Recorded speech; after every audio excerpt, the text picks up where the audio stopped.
The new year had barely begun, but I could already feel the weight of decisions pressing down on me. 2025 wasn't going to be an ordinary year. It was the year that would shape everything ahead. I sat at my desk, staring at a blank notepad. The words, "What do you want?" written at the top in bold letters. The question was simple, but the answer wasn't.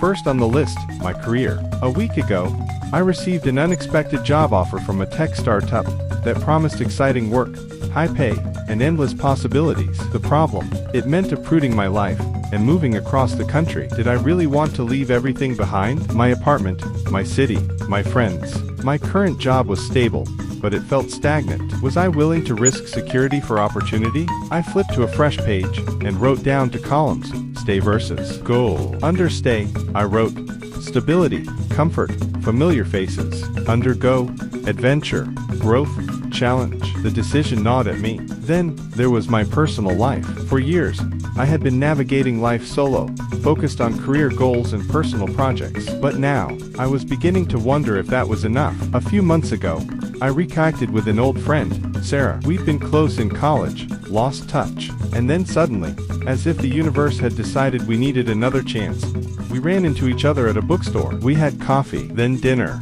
then another dinner. Now, I found myself wondering, was this something real? Was it worth pursuing? If I moved across the country for the job, what would happen to us? I stared at my phone, scrolling through our texts. I hesitated, then typed, "Hey, do you want to grab dinner this weekend? There's something I want to talk about." I hovered over the send button. A small decision, but one that could change everything. 2025 was also the year I had promised myself I'd finally get serious about my health. Not just physically, but mentally. For too long, I had let stress and exhaustion dictate my lifestyle. My diet consisted of convenience rather than nutrition. My exercise routine was non-existent.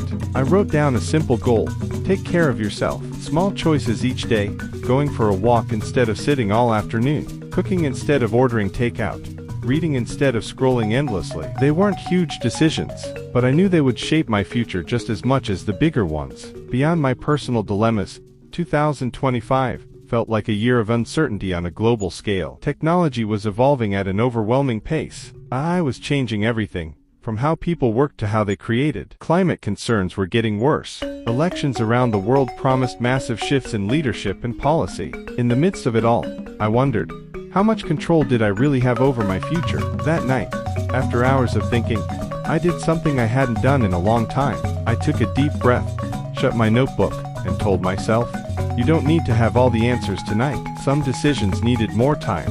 Some, I realized, I already knew the answers to. The next morning, I sent my response to the job offer. I wasn't ready to move, not yet.